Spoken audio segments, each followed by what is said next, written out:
Education system में तो बहुत मेजर चेंजेस की ज़रूरत है और ये बात भारत सरकार ने एक्सेप्ट भी की है, नई पॉलिसी भी लेके आए हैं। मतलब मुझे लगता है कि कई लेवल्स पे देखना है। सबसे पहले तो ये डिफाइन करना ज़रूरी है कि एजुकेशन का पर्पज़ है क्या। क्या पर्पज़ केवल नौकरी लेना है, एक जॉब मिल जाए वही पर्पज़ है? मैं उससे एग्री नहीं करता हूँ। मेरी राय में एजुकेशन का बेसिक पर्पज़ है कि एक होमो सेपियंस एक इंसान बन जाए, सोचना आ जाए, उसको समझना आ जाए। कोई राजनेता या धर्मगुरु उसको गधा ना बना सके, बेवकूफ़ ना बना सके।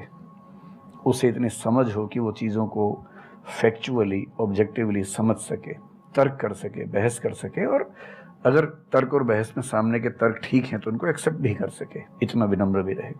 बेसिकली पर्सनैलिटी ग्रूमिंग का प्रोसेस एजुकेशन है, वो केवल नौकरी का मामला नहीं है। पहली गलती तब होती है जब हम उसको केवल नौकरी का मामला मान लेते हैं। मतलब नौकरी ज़रूरी है, ऐसा नहीं कि ज़रूरी नहीं है, लेकिन वो सिर्फ वो उसका पर्पज़ नहीं होना चाहिए।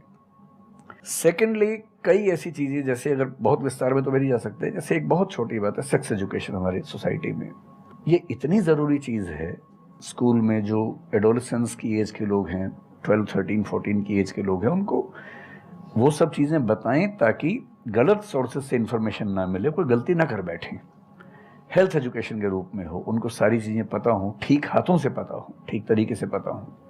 फिर मेरा ख्याल है कि जैसे आईआईटीज़ में अब तो होने लगा है, पहले क्या था कि हम टेक्नोलॉजी सेंट्रिक एजुकेशन पर ज़्यादा फोकस करते थे कि आपने मशीन को समझ लिया, तकनीक को समझ लिया, हो गया, इंसान को नहीं समझा। टेक्नोलॉजी पढ़ने वाले लोग समाज और इंसान से एकदम कटे हुए थे। अब तो ह्यूमैनिटीज़ के कुछ सब्जेक्ट्स पढ़ाने की परंपरा शुरू हो गई है। एक होलिस्टिक एजुकेशन हो। ह्यूमैनिटीज़ वाला बच्चा केवल हिस्ट्री, पॉलिटिकल साइंस, सोशियोलॉजी पढ़ता है, उसको कोडिंग का सी भी नहीं आता, टेक्नोलॉजी बिल्कुल नहीं आती उसको एमएस एक्सेल भी नहीं पता क्या होता है। टेक्नोलॉजी वाला सिर्फ टेक्नोलॉजी पढ़ता है, वो ह्यूमन ब्रेन को नहीं पढ़ना चाह रहा, सोसाइटी को नहीं पढ़ना चाह रहा। क्यों नहीं एक ऐसी शिक्षा हो जिसमें एक इंटीग्रेटेड अप्रोच हो, होलिस्टिक अप्रोच हो, कि हम खुद तय कर सके कि किस किस एरिया में हमें ज़्यादा जाना है, और एक बेसिक अंडरस्टैंडिंग हर चीज़ की हो। तो बेसिक 3 फार्मूले माने जाते हैं। एक यूनिवर्सलाइजेशन ऑफ प्राइमरी एजुकेशन है कि 10वीं क्लास तक की शिक्षा हर बच्चे को मिले, ठीक से मिले। वोकेशनलाइजेशन ऑफ सेकेंडरी एजुकेशन, यानी 11वीं 12वीं की पढ़ाई का पर्पज़ है कि बच्चा ये समझ पाए कि उसको ज़िंदगी में आगे कहाँ जाना है। और फिर जो हायर एजुकेशन है वो सबको करने की ज़रूरत नहीं होनी चाहिए, वो शौक पूरा करने के लिए नहीं है, वो शादी का वेटिंग रूम नहीं है। वो उसके लिए है जिसको सच में आगे पढ़ना है, वो उतना पढ़े, सब्जेक्ट चूज़ करे और फिर उसमें गहराई से रिसर्च करे, ताकि डेवलपमेंट के रास्ते पर अब बढ़ें। हम एजुकेशन के मामले में बहुत बुरी स्थिति में हैं।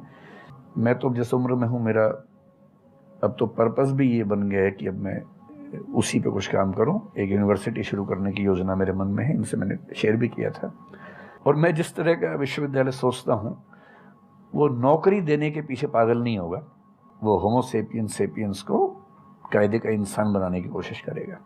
नौकरी तो उसका एक पार्ट है।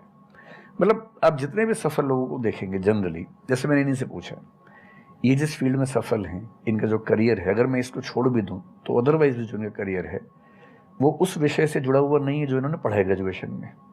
मेरा भी नहीं है, आमतौर पर किसी का भी नहीं है। 90% लोगों को मैं देखता हूँ जो सक्सेसफुल हैं, उनके ग्रेजुएशन के सब्जेक्ट में और लाइफ की फील्ड में कोई लिंक नहीं है। तो बेसिक पर्पस क्या है? वो स्मार्टनेस बाहर आ जाए, ग्रूमिंग हो जाए, इंटेलिजेंस है, इमोशनल इंटेलिजेंस है, वो सब जो टूल्स हैं वो उस बच्चे को सीखने को मिल जाए, ताकि फिर वो ज़िंदगी को फेस कर सके, इनोवेट कर सके, नए रास्ते निकाल सके। 1000 रास्ते दुनिया में होते हैं। तो सच बात है कि काफ़ी चेंजेस की ज़रूरत है, और आप और हम मिलकर करेंगे चेंजेस।